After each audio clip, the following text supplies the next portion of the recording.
There's a dark history of violence within the group.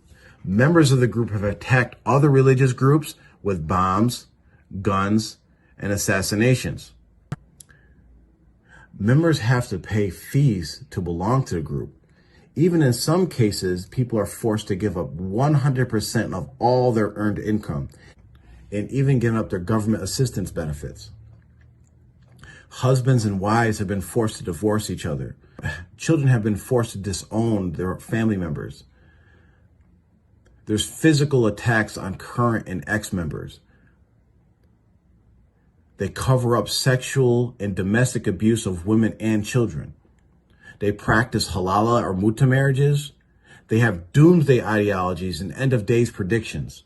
On multiple occasions, Mubarik Gilani has predicted the coming of the Mahdi. Here, Mubarik Gilani in 2005 predicts that the Mahdi will arrive in a couple of years. Therefore,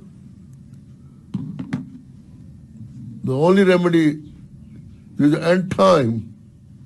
And regarding Mahdi, the Holy Quran is before me.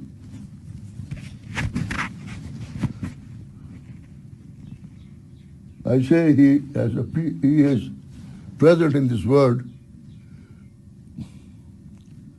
and he has been seen,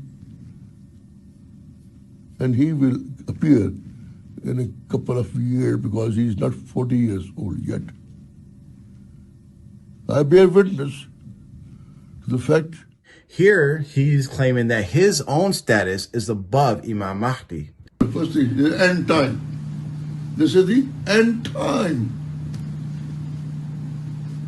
Some of you have taken me from Mahdi. I don't wish to capitalize on that. What is my duty is more hard than Imam Mahdi. He is going from my family. He will do what he has been given to do. I'm doing what I'm going to do. So it's a big deal. I say, oh, I met Imam Mahdi. Let Imam Mahdi tell me he met me. There's extreme poverty and deplorable living conditions. They even invented additional acts of worship. They have a practice where they stare at Allah's name as an act of worship. High-ranking members are encouraged to stare at pictures of Mubarik Gilani in order to get closer to Allah. They perform tawaf around shrines and graves, and they have even claimed takfir on the entire ummah. In this memo that he issued about race relations, Mubarik Gilani claims that all Muslims that do not accept him as their leader are not really Muslim. This takfir is echoed by one of his appointed leaders when he says that those who don't believe in their sheikh only think that they're Muslim. He said, you tell the Jamaat that those who leave this Jamaat will never remain Muslim. And it was said.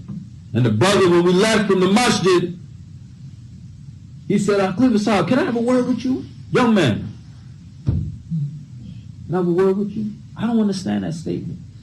If you leave the Jamaat, you won't remain Muslim. I said, that's Shaji's statement. And you best believe that statement.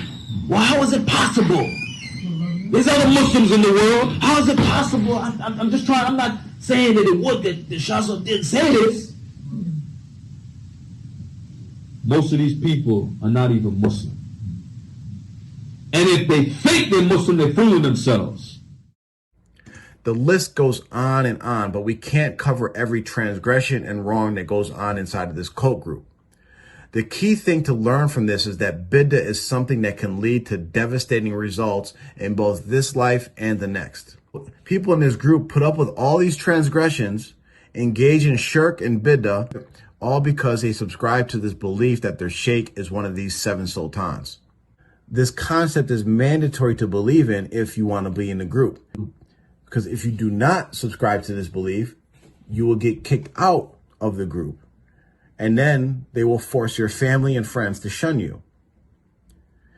This all started with a book that was written 400 years ago. And today we have multiple people claiming to be the 6th and 7th sultans.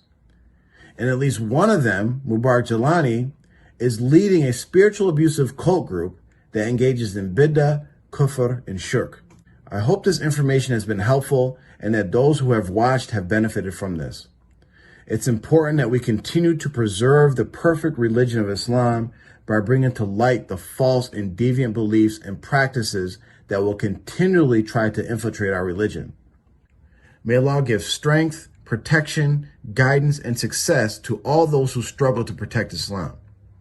Of course, if anything that I have said is wrong and needs correction, please do not hesitate to correct me. If you have any questions, please reach out to us. Check out our other videos on our YouTube page. Please subscribe, forward, and share this information.